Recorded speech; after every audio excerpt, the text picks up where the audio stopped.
I am so glad that you're able to join us for Champion Sports Moms. Oh, yes, it's good That to we see are champion sports moms, you. Yes, yes, champion moms, and champion sports women and moms, and moms of champion sports kids. exactly. It's so interesting, and I've just been so really lucky for the people that I've worked with, right? I talked to Elena last week, right? And what I need to talk to is the other Elena. She is a rock star. How Yeah. my girl does it. Seriously. The bobsled thing and 2 kids. I'm like, let's be clear. Yeah. And traveling with them. I look at her Instagram and I'm like, and they're both special needs. It's like It exacerbates the whole thing. she is a rock star. I mean, I don't even Yeah. want to interrupt, but I mean, and then what she went through when she was at the Olympics, right? Yes. The COVID and the isolation and the thing, and then come back and still win a Oh, you know, medal. exactly. So that's why it's good. We had Women's Sports Foundation has been good because we've got a lot of rock star women over here, and then they had kids, and now they're athletes, or not, because really it's a combination. We've been talking with mainly champion athletes that have raised champion kids. And part of it is really letting people understand how this works. I think we definitely have an advantage because we're in it. And Mhm. you Been there, done especially, that. Yeah. yeah, let's talk. Because for you, you've really, especially in so many of the different roles, leadership, business leadership roles, which you've definitely been amazing with, but also leadership roles. I mean, the whole track and field, all those athletes. I mean, you know, I, it's I mind was boggling to I was me. kind of mom to a whole Team USA for 4 years in many ways. As chief of sport.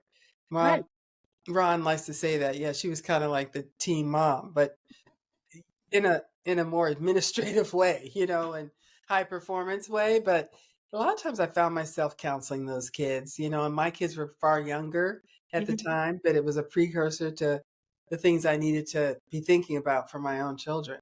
Oh, that's interesting. That's interesting. Hmm. It's just such a wide range, and I mean, track because of you're a champion Yeah. track athlete, but still, it's so much going on with those high performance athletes, like you said, to counsel them and to get them through a many. I mean, I do gymnastics. We have a lot of disciplines, but y'all have a lot of different events. Yes. I mean, 26 or something, is it what 23, it I is? don't know, some ridiculous number. Yeah. Gosh, yes, Men and women together. Yes. So it's a lot. right. A And lot going on. and if it's swimming, it's all in the water, right? Hmm. So it's at least consistent that way. And in track and field, you have, jumpers and throwers and runners, long distance runners, off-road stuff on the track. It's a lot It's of a lot. different things. And with it comes a lot of different personalities. And just it's almost like you have 4 or 5 or 6 teams all in one. That's so If you're interesting. the coach or the high performance director or something, you're managing a lot of different personalities individually, but even collectively. Throwers are different than jumpers, who are different than distance runners, are different than sprinters, and Right. Yeah, sprinters have their own energy. they do. They I should say we do. Yes. A lot you know, different. And it's it's yeah. My favorite, the walkers. I don't know what you do with them. Right. then the race walkers. I totally forgot about them. A Yeah. whole different breed. Hmm. Yeah. Even then, they both might be going 20K as the distance runners, but they're completely different That's folks. talk about different sports. So you have we talk. So your daughter is now doing track, but I remember she was really into volleyball for a long time, She's a right? volleyball player. Yes. And she dabbled in some other sports growing up. She did a little tennis. She did a little basketball. Um, and she said to me the other day, still just harboring resentment because I didn't let her be a cheerleader. Like, oh, dance. She did dance. Okay. And she did a couple, like 3 years of dance, like at maybe 3, 4, and 5 years old, or 5, 6, and 7 years old, somewhere in that age group. And I went to one recital, and the rehearsal for the recital, and I was in the parking lot, and there were women taking out clothes racks from their vans. Each mom had 10 or 12 outfits on each a clothing rack that I guess collapse and goes into their minivan or whatever, and then they can take it out and shake it out and stands up, and they rolled it into the rehearsal area. And I thought to myself, this is not me. Like I can't see myself 5 years from now playing that role for Maya. Like I don't, Right. or being with those women and talking about the things they're talking about and doing things. So I quickly and quietly redirected her See, to that's interesting. other sports, because I just didn't, I think the prejudice, honestly, it is that a parent or parents come to it with impacts what sports the kids end up. And you Interesting. try and think, oh, I'm open minded. I'm going to let them explore what they like and that kind of thing. But in some areas, I mean, Isaiah loved baseball for a hot minute. Interesting. My son, he's 5 years older than Maya. Right. And he was good at it. But we would go to the baseball games and fall asleep. And so Ron and I were like, he likes flag football. He likes basketball. He likes running. He likes, let's redirect him to some of the other things he likes. And so he ended up doing running track and playing basketball. And That is so interesting. Maya didn't end up liking basketball at all. She only did it a couple times because her friends were doing it. Mm-hmm. And then one couple of those same friends that were on the basketball team started playing volleyball with her. Their elementary school actually had sports in Colorado. Wow. And so they played on the basketball team in volleyball. So she got introduced to it. And then she started playing club volleyball, sixth grade and seventh grade, and just kind of dabbling. And then finally, eighth grade, she got pretty serious about it and got on a really good club here in the DC area. Mm-hmm. But she was probably 5 years behind a lot of those girls who started at 8, 9, years old and started playing club and travel and all that stuff in middle school. And she's, a freshman in high school by the time she started in earnest. Right. And so she was a little behind, and she's 5'9", and most of the girls playing hit her in the front row of the are well over 6 feet. And so Really, even in in freshman. college, And yeah. And college, so I when you're see. looking to, Oh, what sport am I going to gravitate towards that I want to do in college? She realized finally at the end of her junior year interesting. that track and field was going to be that. And of course, this is in midst of COVID and everything else. And so she had their very truncated seasons there for a couple seasons, both for volleyball and track. Mm-hmm. She got on the varsity team at the high school, and that was a huge goal of hers. And then finally the next year, the varsity coach was like, "So you're coming back," and planning for her in the lineup and everything. And she said, "No, I'm gonna spend this fall, my senior year, actually training for track because I've never actually done that." I made all state and, did all these things in track, but she'd never really, I mean, she trained with the high school, but like in the off season, Right. she was playing volleyball and never lifted weights. She didn't do anything That's so interesting. until her fall of her senior year. And she dabbled again. She wasn't doing it in earnest, but enough to get the attention of some schools and Mhm. started getting recruited that fall of her senior year, and ended up at University of Maryland. That senior year, she not only um, ran well at state, top 3 in the state in her respective events. She was top 50 in the country in her events indoors, and they got second in the nation in the 4x4 Wow. relay. And Wow. so that was the turning point for her that season. Seeing she put in a little extra work, Yes. we saw the results of it, and then obviously the recruiting process was different for her because she's not a A1 recruit. I mean, she's just kind of somebody they were interested in and saw upside, Interesting. but they didn't offer a lot of money. So thankfully, her academics are strong.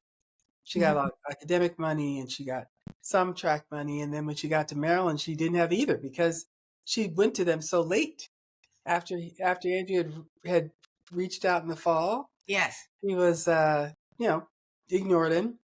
And then when she finally realized that's where she wanted to go, he's like, let me scramble and try and get you some money. Interesting. So he got her a little for her freshman year and doubled that for her sophomore year, which was really great. And Mhm. I'm sure by her junior and senior year, she'll have a really hefty deal. But, she's doing well. She placed at Big Ten championships her freshman year. She was top 10 all time at Maryland in her event. And Yeah, that's it's exciting. all happening. So, it's so interesting how we say this because a lot of parents, really plan this. Like, it's got to be like this, like you said. See, you're shaking your head. Can you do it? Because also she was a multi-sport athlete, which, I believe has a good point that It kids should do it, does. right? And we kept her in volleyball as long as we could, Interesting. as long as we felt like it was. And I say we kept her. I mean, if she had said, Mom, I don't care what happens, I'm playing varsity volleyball this fall and Hmm. I'm not training for track, then we just would have said, fine, right? I mean, I'm not going to force her to do something. But the realization came to her and she decided on her own to tell Hmm. the coach she wasn't going to play. And so I was really proud of her for making a really difficult decision because her heart's pulling her one way, but her head's pulling her another. And finally, I think in her senior year, the heart and the head aligned on the track and field side. But she'd been doing, again, dabbling in for years, but had never taken it seriously. She's just been kind of naturally gifted in That's that so area. interesting. Yeah. Well, yeah, good genes, Yeah. Yeah. Yeah.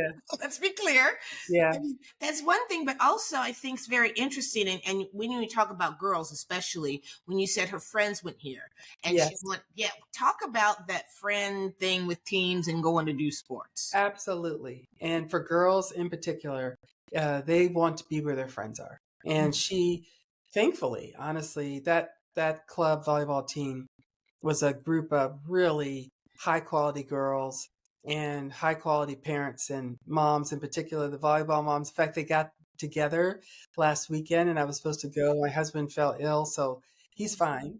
But I thought I couldn't go. And so yeah, we still see each other. The girls themselves are still very close.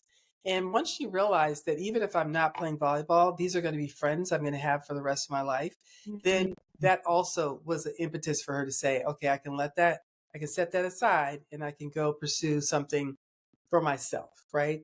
Right. But it was the friendships that, particularly through COVID, she was able to still practice with the volleyball team and still, yeah, and those friendships, I think, helped her be more resilient when a lot of these kids couldn't be in school, didn't see their schoolmates, obviously isolated, and sometimes they just did virtual uh, Right. workouts and with the ball and sit-ups and fitness stuff and then they had their own little quarantine group, so they would get together Hmm. in person um and they to this day, I mean, a couple of them came up to Maryland for her birthday because it was Nice. right before the Thanksgiving break, so they were out of school and they drove up to College Park and did a brunch with her. Some spent the night, and yeah, it doesn't go away. And those friendships that they form on these teams Hmm. are integral to the girls enjoying the sport and putting that extra effort that Interesting. Hmm. is required, I think. Yeah, no, that's true. It's Yeah. it's interesting because I'm still so close with so many of my teammates. It's Mhm. hilarious. I'm not talking lots of years later, right? Yes. Yeah. But you keep, I guess, you're doing the same thing at the same time, and you love what you're doing. Yeah. And we Um, just have so many fond memories. I mean, we travel together too. mhm. And there's so much to that. And Uh, Maya got injured in the outdoor season, and so Mhm. she redshirted. So she actually has a fifth year Okay, of eligibility, at least for uh, half of the, because track and field is cross country, indoor and outdoor. right. She's not a distance runner, so she just does indoor season and outdoor, but she'll have an outdoor season her fifth year. So she missed the travels. She just a Interesting. freshman, but she had been on the travel squad, if you will, to all these big invitationals. So she's traveling all up and down the East Coast and to Florida a couple times and other places. And the girls have gone for 3 or 4 days together traveling.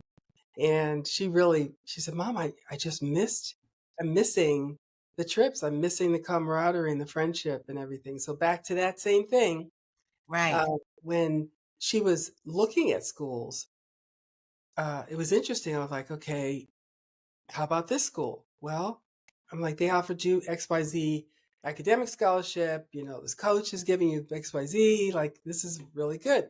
Mom, I don't like the team. Ooh. What do you mean you don't like the team? Right. She said, well, I spent, a weekend with these girls, and I asked all of them, how much time do you all spend together? And they all say probably 80% of our time we spend together. And she said, I don't want to spend 80% of my time with that group of girls. They aren't my people. That's At an 18 amazing. years old, she's saying this.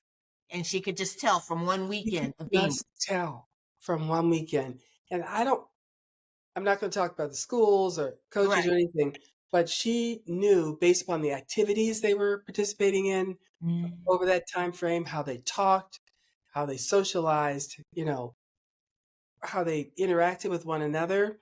But she's quiet. And so she's sitting back and observing, and it wasn't a group of people that she saw herself being a part of.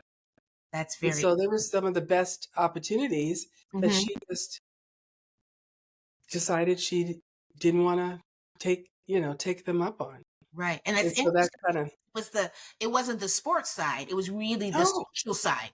it was so this is the same theme. You asked me that question and it just goes through. And so what she missed most when she was, redshirted wasn't, oh gosh, I didn't get to go to Big Ten outdoor and do this, that, and the other. It was, I miss the girls. I miss interacting with the team and traveling with them and enjoying that camaraderie. Right. And It's so it's a great, nice. great group of girls. It's good to hear that it's such a well-rounded, because we talk about sports, and of course there's academics, that whole thing, but it's so much more, right? I think what you're really saying is that there's so much more behind it, and especially for girls who are very social. I'm Hmm. both of us from women's sports, but we're trying to keep these girls in sports. you know Yes. so what do you do when they get, so your daughter, when she was around a lot, but I'm always like, when your girls get around 12 or 13, we got to keep them in sport. You have to. You have to figure it out. And Mhm. there's so many levels that they can be involved. Your rec, obviously, the Right. school sports, the club and travel. And, certainly some of it is cost prohibitive. And so find that space that works for you and your family. Mm-hmm. But it really is imperative. And even at the collegiate level, there are Mm, many ways to be involved. Obviously, you got intramurals, right? right. That girls can continue. There's club sports in college, which I didn't know anything about Right. until very recently. And they actually wear the school uniform and they compete against other schools. And they're not varsity athletes, but they're representing University of Maryland's volleyball team. And they get to go compete against other schools and travel and be part of a team. Mm-hmm. And without the pressure really of being in a varsity sport and a scholarship athlete, right? Mm-hmm. Mm-hmm. No, it's good. It's Yeah. good to know what options there are, because you were also pretty relaxed about the whole recruiting thing.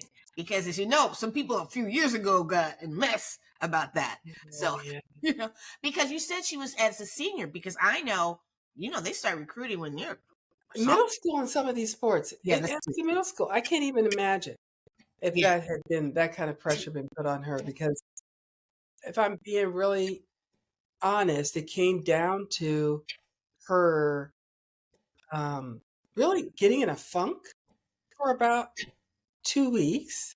Okay. She'd just come off of uh, the national championships, anchoring their 4x4 to number 2 in the country, walk down 2 or 3 people in the final to lean and get second place. Like it was amazing. And she fell out and couldn't halfway walk for the next hour, to Right. get on the victory stand.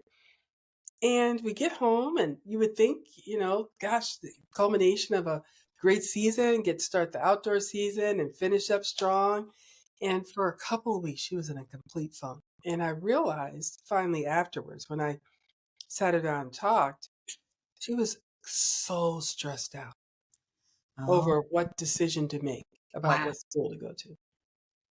And she realized, I think, that because she had waited so long to make a decision about certain schools, Mm-hmm. that, like I said, at Maryland, she didn't have the academic piece. You know, if you apply by November 1st, then Mm-hmm. you're aligned for all the academic scholarships. She Right. had been, straight A student in high school, and so, she got academic money. She didn't get any of that in Maryland.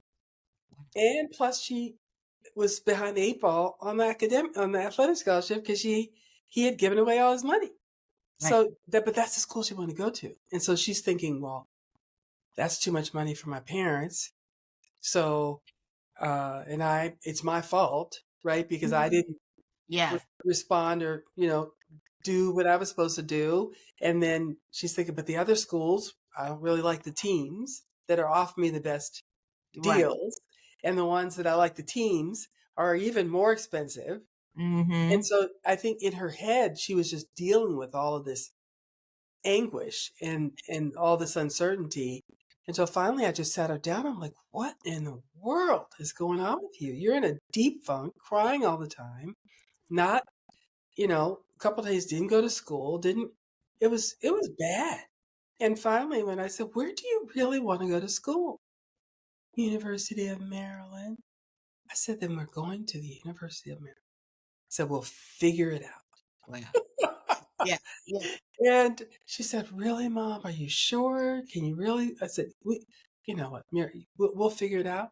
And Right. we figured it out, and Andrew, um, who is also an Olympian Yeah. and Well. married to an Olympian in track and field. And I've known both of them for many, many years. So I'll tell you another piece of advice my coach gave me, but has just been awesome. Like I said, scrounged up enough money, as much money as he could, and Right. offered that, and then he doubled that, and so we're really sitting pretty for now. And when it goes, it's like the college education's 4 years. Mm-hmm. So it's like you might pay a little more the freshman year and pay a whole lot less senior year, and it all evens out as to how Right. much you're putting out. And so that's where we looked at it. I said, it's not whatever he's offering you now is not. I'm expecting Right. that you're going to show up and you're going to do what you do, and when you perform well, he'll reward you. He said that.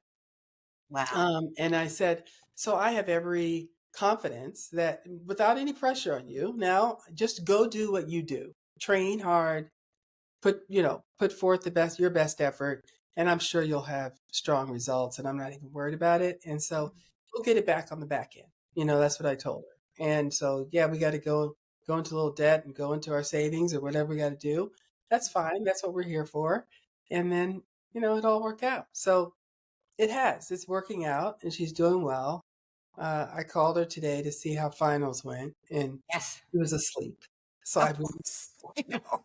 she was dead sleep. She had two finals this morning, and I mean, literally on the FaceTime, she looked like she probably won't even remember the phone call. But it's a lot on these kids, and to see her excel academically, Dean's List, and then excel in the track is a testament, to how amazing these young people are, and Wow. they could take on so much and still excel. It's great because I was talking to a friend of mine whose daughter decided not to do collegiate sports because she thought it would be too much. And I guess, you really have to have the desire to do both, You do. right? Yeah. Okay. And I think once you're in it, it's just like anything else. You just have to take it day by day. It's Okay. stressful today, but not, it's not stressful every day. Hmm. There's not finals week every week. Right. And, she still gets to party a little bit. She still gets to hang out with her friends. Her friends are her roommates, right? Yeah. Hmm. And so she seemed to work it out. She has classes she struggles in, but they have all the resources available to Hmm. them as well. So regular students don't end up with all the support either that Interesting. Right. student athletes get. Mm-hmm. One Mm-hmm. of the you asked about recruiting. One of the things that my college coach, Terry Crawford, told me, she was the head coach at Tennessee when I went to Mm-hmm. school there. She said, Benita, do not send Maya to any school where you don't know the coach. That can't be the advice that everybody gets because everybody Right. wasn't in a position to be Yes. chief board at USA Track and Field and, you No, know, everybody. get to Yeah. know all these coaches, right? Or have them know me just from my Mm-hmm. career, right? Right. And so even if I don't know them personally, we knew of each other. Right. And so, yeah, we narrowed the list down to coaches that I actually did have a personal relationship with. And Mm-hmm. those are the visits that she took, and those are the offers that she got. And part of it is coaches are taking a gamble Right. Right. oftentimes when That's. they're recruiting somebody. They don't know the kid, they don't know the parents, they don't Mm-hmm. much about them. And so it does hedge their bet a little bit if they know the family upbringing. And, Yes. even though Maya didn't have the same stats that other people had, they know the pedigree. And then they know, gosh, if it's Benita's daughter, I know she ain't, she's not going to Yeah. flunk out. Exactly. She's going to actually show up to practice. She's going to be a responsible young woman. You know what I mean? Mm-hmm. They can have some comfort knowing that they're bringing somebody on the team that will be value add. And Right. so it worked both ways. Mm-hmm. And That's really interesting, and that's good. And it's because you're an athlete and because of your background and knowing so many. That's a benefit that you can do, and makes a lot of sense, especially from the coach's end. Right? You're right. You're taking yeah, a risk, and then yeah. you know these things. So, what They about don't need it. parents that may not have that advantage? So, so what I would do is, I remember this. Maya was trying out for that volleyball club that she ended up making, the club Mhm. that she formed all the friendships and played with for 3 or 4 years. And the day they were doing kind of a pre-tryout thing, they were just getting vertical jump and checking out their serve and doing some things. And then the other tryout, everybody plays together and they have some other drills and scrimmaging they do, I think.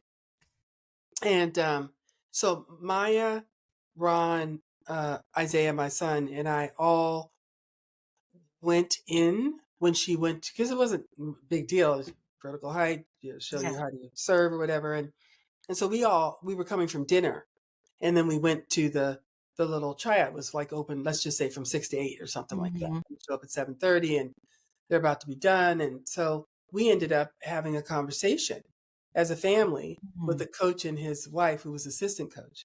Okay. And so we had a conversation. They got to know us a little bit. Kind of find out, they only have one spot Wow. on that team because those teams just basically roll over Right. from I year see. to year. And if someone drops out, then they replace that person. But I didn't know that. This is all new to us. And so you kind of think they're picking 13 girls or 12 girls or something. No, they were Wow. picking one. And I think main reason they picked Maya is because they don't want drama. They want someone who's going to fit in Right. with the other 10 or 12 families. They want a girl that's going Mhm. to come in and work hard. They want somebody who has, the athletic ability, certainly, but Right. they also want someone's going to fit into their group. Right. And so my suggestion would be, everybody's being recruited. Right. And I noticed that Andrew at Maryland, he recruits girls whose I feel like he checks out the family. I'm not sure how Interesting. he's done that, but he's brought some high quality individuals into that team. And every family we meet, we are like, wow, these are really cool people. These are people I could just like to have dinner with. And I would say, as a family or parent, if you're a single parent, insert yourself into the process to the extent that the coach gets to know you too. Ah, interesting. Yes. Because I think you can be value add to the process if it's a fine line between being overbearing and saying you need to give my child such and such. I'm not saying do that. I'm saying open yourself up to getting to know the coach and having the coach get to know you. Mhm. Um, you request that opportunity. You know, a lot of times on the recruiting visit, a family member or members come along. You have to pay your own way. Mhm. A lot of times they might put you up with the kid in the Right. hotel, and maybe take you out to eat, you know, once or twice. But for the most part, the trip is on the family's dime. But I would insist that a family member go and casually get to know the coach and the assistant coaches and a couple of kids on the team, and you know, checking them out as much as they're checking you out. But Right. that checking you out part, I think, reinforces what they think they know about the kid. Oh, that's really good. I think it's very good advice. And also, you mentioned something straight up, which I parents really need to hear. It's okay if you're talented and everything, but that's not the thing. That's not the No, most there's important a thing. That either the coaches or you have to be able, like right. you said, to be a hard worker, to show up Yes, on time. yes. And You have to have the right temperament. I'm sorry, right yeah. temperament and work ethic, Mm-hmm. and you have to be a good student. Yep. You do. Yeah. And it's hard to take a risk on a kid who doesn't have a very good academic track record in high Mhm. school because it even gets more rigorous in college. Gotcha. And then the coaches putting, you know, giving scholarship or a spot on the team, even if they're a walk on, to Mm-hmm. someone that you know, they've only got limited spots, regardless of whether they're walk on or scholarship. And a lot of people interested in those spots. And so they're going to pick the kids they think are going to be the most successful. Right. And Well, I think. yeah, they judge that all kinds of ways. And that's what Mm-hmm. I'm saying. I think the family dynamic Yep. is one way that they judge the situation. And And that's I think fair. you can I'm put glad you yourself in a, mentioned that. yeah, I think you can put yourself in a positive Mm-hmm. light through the process, which supports your kids' candidacy, if you will. Yeah. No, I think that's really important. And also, the other point you made up is that they don't want drama. Let's be clear. You Don't. can't separate the two seriously. And you said, even though you're in college and your child is living away from you and things like that, the parental input still has input, it still has a Yeah. factor. Yeah. And I think that's important for people to understand that it's all together. Hmm. Yeah, no, thank you for that note because sometimes it's a separation, but we're all working on this together. We're raising kids, even though if they're away Yeah. at college, how home training, right? It is. It's home training. And these kids, and that's what endures when the parents aren't looking. Good And point. I'm thankful that I have a rapport with the coach, a friendship already. And Hmm. so, you know, we're able to, you know, be candid with one another. But at the same time, I'm not interfering with what's going on there. Oh, you know, you need to coach her this way or do that this way. Or, you know, I could very well do that. But unless he asks me a question, if he Right. asks me a question he really wants to know, I will tell him my answer. Don't, Right. you know, be careful what you ask for, because I might tell you. But at the same time, I think we're comfortable enough with each other, having known each other for 30 years or some ridiculous amount of time that it you know, it's fine. Yeah. No, that's really good. And that's another good point, not to insert yourself. It's all good lessons. It's very interesting because you said, so how is she going through her injury? Because that can also be very challenging for both the athletes and the parents. Yeah, yeah. You know, the outdoor season, well, you know, the seasons are just short. They feel like take forever to get there, and then all of a Hmm. sudden, here it's over. And so I think from the time that she got injured to the time the season was over, it was probably 2 months. And for half of that time at least, she thought, oh gosh, it's going to get better and I can come back towards the end of the season, right? I see. It wasn't just written off. Like if someone tore your ACL, you kind of know season's over. Right. And in this case, she strained her hamstring. And is it going to Mhm. get better enough for me to come back? Am I going to be able to stay in shape enough to? And finally, when it was clear that it was just way too late, it was a week or two before Big Tens, and Mhm. I was just like, yeah, we're not taking the Big Tens. And she's like, okay, well, then we need to see what I need to do to redshirt because I want to salvage the season. And they worked on that and made it happen. But yeah, she was um, quite disappointed that Mhm. it didn't happen. And, she ended up in tears a few times, but, is when, she was crying about some personal thing recently, and my husband was like, "Good." I was like, "What are you talking about?" He said, "Well, she's learning his life lessons." And I'm like, "Okay." And that's, in many ways, we can't shield them from everything, disappointment and setbacks and Mhm. all that. And so that's kind of just what it is. It's a disappointment. It's a setback. You got to dust yourself off and stand up and get back into it. Yeah, no, that's true. It is true. It's a hard lesson as we get older. You think you can, but you kind of have to let them do it, or else they don't learn because you can't do it for them, Yeah. which is a Yeah. good point. And it's been great to hear about Maya. And I know Isaiah was really big into basketball as well. You have two kids, two different things. Sometimes people, you know, look at how to do it, and you have to coach or be for a child whatever they need to do. And Yes. it's very hard for them to go in groups. Yes. Just like Yeah. kids are so different, everything is different about them. Yeah. And I see it's interesting to see these families where I can't think of the guys' names. All of them play basketball at Right. an elite level. I mean, I can't even imagine what that looks like, for a family trying to keep up with all that in different age groups and everything else. So, yeah, I'm happy they were 5 years apart. Isaiah ended up not playing in college and, went to Mm-hmm. Morehouse and was supposed to play, but chose not to after he got there. He was on an academic scholarship, so it kinda didn't matter scholarship-wise, Huh? but, you have to support those decisions as well, and I think he probably ended up with some regrets about that, but, again, they've gotta make their own choices. You give them the advice and counsel, and ultimately they make their own decisions That's true. and That's then true. have to live with the outcome. Yeah, and that's the harder thing for parents to have to work with, I must say. Getting those is, you know, you have to stand aside a bit and I understand they will know. get through it. And I watch sometimes you stuff just fall apart, and then you're just like, yeah, if you just done what I told you to do, we wouldn't be dealing with this, but yeah. I'm sure, again, we're adults now and think we got it all together. And our parents at one point were like, "Oh my God, why is that girl?" I You should know. just listen to what I'm saying. That's Take true. my advice. Yeah.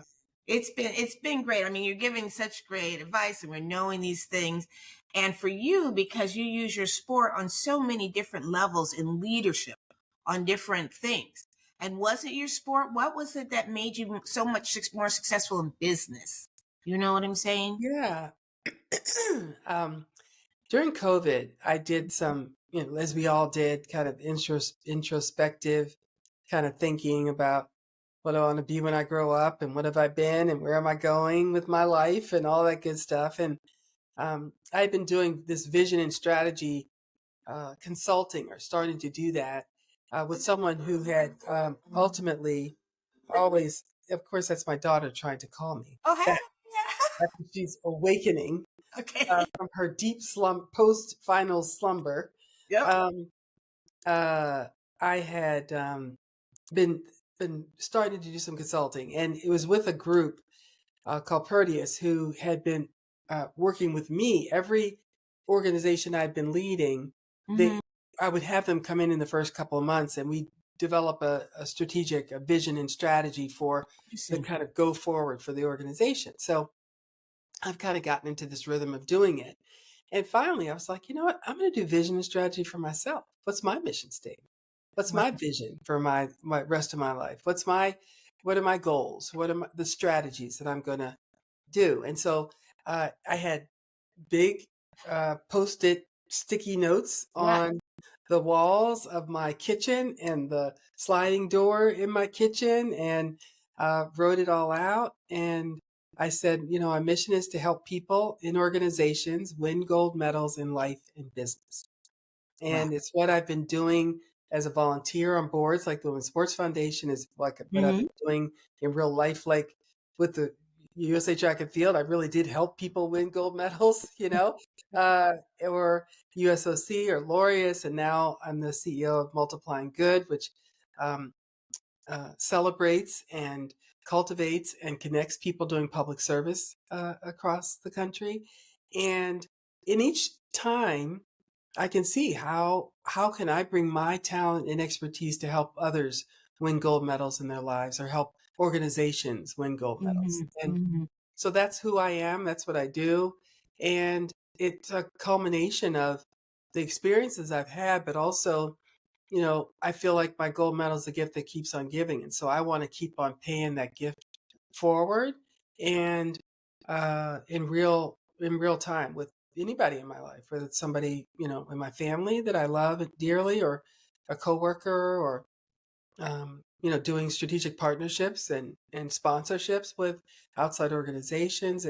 It's got to be that win-win, and it has to be something that helps to move the mission forward and both kind of people and organizations forward in order for it to be successful. And so yeah, that's why I think I've been successful in work is because I've really been thinking about it more of as a passion and a mission, a personal mission, as opposed to just a mhm. job. There you go. Yeah. I hear you on that one. Yeah. Yes, I do. Because it's so much work. You know, it's like but it's the thing is the athletes are used to the work. We are. That's the thing. Hard work doesn't scare us. No. Mm-mm. Yeah. Stress doesn't scare us. Right. It's not a whole lot more stressful than, particularly in gymnastics and Hmm. whether it's rhythmic or or tumbling or uh, artistic gymnastics, it kind of doesn't matter. You're out there by yourself, Yeah. and performing in front of a huge audience, and it's do or die in that moment. Mhm. And that's stressful. Yeah. But you learn to manage it. That's the thing. You learn to manage it. You put yourself out there and you train for Yeah. it. That's the work part. Is that Yes. at least if you put the work in, then you can kind of relax a little bit. Because if you didn't, then you're really gonna be stressed. Then you really be stressed. And you also know it's not, it may feel do or die. In some cases, it is. I mean, either you make the Olympic team or you don't. And I've been on both ends of that, unfortunately. Wow. By a hundredth of a second, both ways. I made the team by a hundredth of a second, and Wow. 4 years later, I missed making the team by a hundredth of a second. A hundredth of a second. Like, I what the know. heck? Gotcha. Yep. All those years of training, all those months, all that time. And you Right. mean to tell me a hundredth of a second kept me off the team. And So, how did you keep moving beyond that? Because it is yeah, like that in track. devastating. It can be really devastating. And but you just at some point I realized, I didn't make the '88 Olympic team, but I made the '80 and '84, and guess what? I'm an Olympic gold medalist, and I can wallow in the self pity around I didn't get to make my third Olympic team, I didn't get to defend my gold medal, and I Mhm. do have some, sorrow about that sometimes, but ultimately, gosh, I'm so blessed, and that's I think for anybody in sport, whether the pinnacle of your success was, captaining your middle school team or, making all state or, playing in college or going pro or making it to the Olympics or winning a gold medal. At some point, it goes away. And I think that for me, that lesson, um, that it's going to end somehow in some way, whether of your own choosing or you just don't make the team or you get injured, for whatever reason, things come to an end. All good things come to an end, as they say, and dealing with that loss, and then figuring out, how, what am I going to do to move myself forward and my life forward. And I'm very very thankful that I ended up getting an engineering degree when I was at Tennessee, and I was able to do that for a few years while I figured out what I wanted to be when I grew up, and then I figured out, I could work in sports and not have to train every day, and that was that was uh, a great, piece of knowledge. And, so yeah, I've worked all over sport for the most part, and I enjoy that the most probably, but, Mhm. working in service has been fun. It's just been 6 months, so, still getting my sea legs. Right, right. I'm sure you do well though. It's so fun. Thank Well, I you. have to say, Benita, thank you so much. It's great because we go to different events and we see each other here and there, but we don't ever sit down and be able to talk for 30 minutes, especially No. because I remember when mine was, you I know? know. Well, we both remember when our babies were in our bellies. So we've seen Exactly. each other pre-children, during children, when our kids were toddlers, and they're all in that same. age range, Yeah.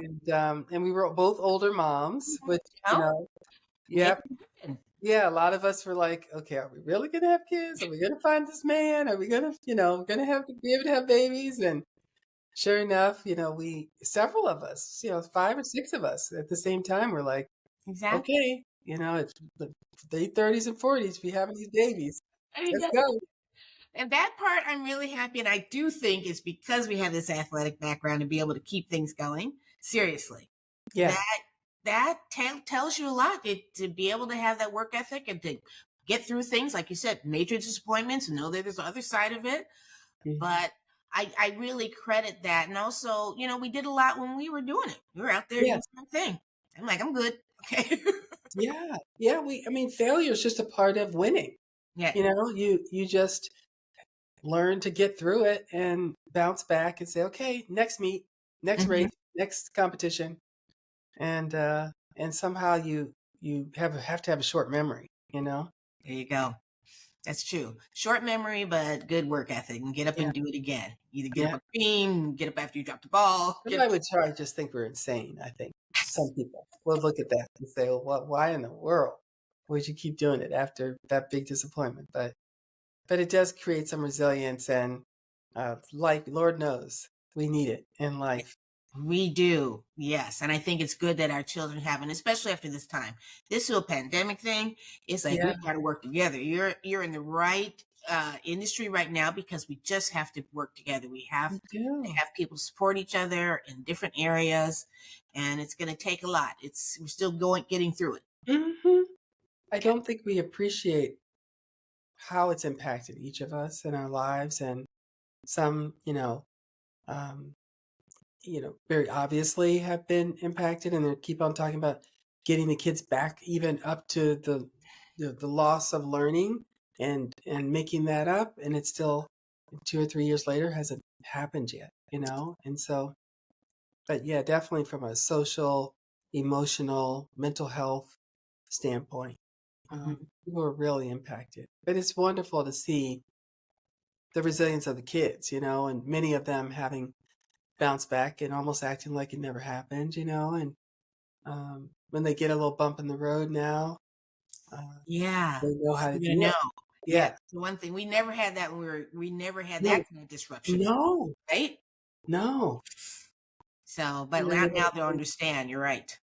Mhm. yeah. Young people. Well, it's been super great. Benita, thank you so much for joining us. What good lessons everyone's going to get. No, it's I true. hope so. I hope so. Yes, no doubt. I mean, you had such an illustrious, besides your athletic career and your working career, but being a mom and challenging or guiding your children through sports, which is something that people really want to get more of. And you're the perfect person for them to talk to or be able to listen to Thank you. through all of your experience. So I thank you. would say just one last thing, and Yes, that's sure. just the main thing is just to be there for them. A lot of parents end up coaching their kids, and I think that's fine, particularly in the younger ages. Hmm. And my husband did that for Isaiah through most of AAU till he got to high school. Okay. Um, and I've never really coached Maya. I've been kind of armchair coach, if you will, or something. But the main thing they need is just for you to be there, supporting them, knowing that when they look up in the stands, there's somebody there that's loving them regardless if they win or lose, and Right. just don't underestimate the the value of that, because I think a lot of parents or kids are doing sports they never did, or Hmm. they might be a mom, maybe you didn't do sports when you're growing up at all, and here you got this elite athlete that you've given birth to, and what in the heck am I supposed to do? You don't have to do anything, just love them, be there for them, support them, and seek out people who might have the expertise that you need.